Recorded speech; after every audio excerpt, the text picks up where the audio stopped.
আচার খেতে পছন্দ করেন? তাহলে মরিচের দাম কম থাকতে থাকতেই বানিয়ে ফেলুন কাঁচা মরিচের আচার। যেটা খেতে পারবেন গরম ভাত, খিচুড়ি, খুদের ভাত, পোলাও, এমনকি মুড়ি মাখার সাথেও। দারুণ লাগে এই কাঁচা মরিচের আচারটা খেতে। অসম্ভব মজার একটা আচার, আর বানানোর তেমন কোনো ঝামেলাও নেই।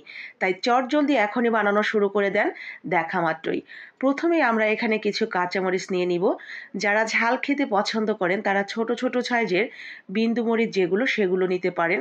তবে আমি বড় বড় সাইজের এই মরিচগুলো নিয়েছি।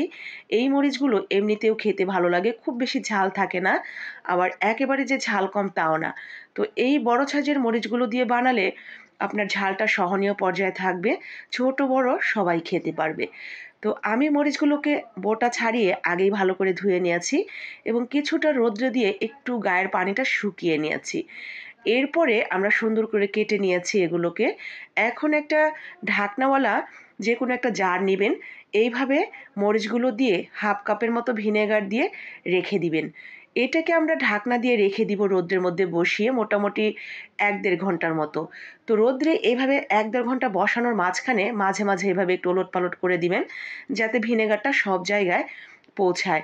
১ ঘন্টার মতো এভাবে ধরেন রেখে দিলে এটা খুব সুন্দরভাবে সেট হয়ে যাবে এবং খুব সহজে নষ্ট হয়ে যাবে না আপনার এই আচার।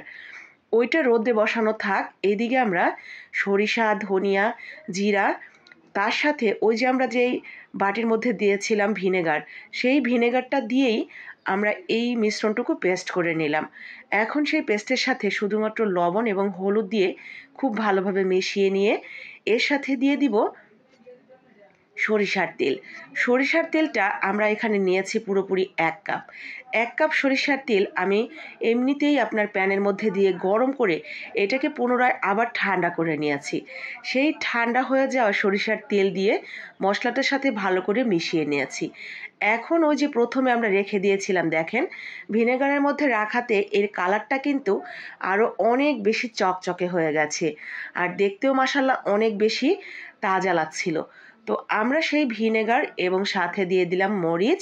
এরপরে জাস্ট মিশিয়ে নিয়ে এটা আমরা রেখে দিব আমরা যেখানে এটা সংরক্ষণ করতে চাই। কাচের জার বা এয়ারটাইট কোনো বক্সে এটা আপনারা সারা বছর রেখে খেতে পারবেন। শুধুমাত্র মাঝে মধ্যে বের করে একটু রোদ্রে দিবেন। তাহলেই দেখবেন বিন্দু পরিমাণও নষ্ট হবে না, সারা বছর ফ্রেশ থাকবে। খেতে পারবেন গরম ভাত, খিচুড়ি, খুদের ভাত, পোলাও, মুড়ি মাখা যে কোনো কিছুর পাশে খেতেই দারুণ লাগে। একটু করে আচার নেবেন, ২-১টা মরিচের টুকরো নেবেন, মরিচটা ভেঙে খেয়ে দেখবেন মাশাআল্লাহ, এর টেস্ট নিয়ে কোনো কথা হবে না।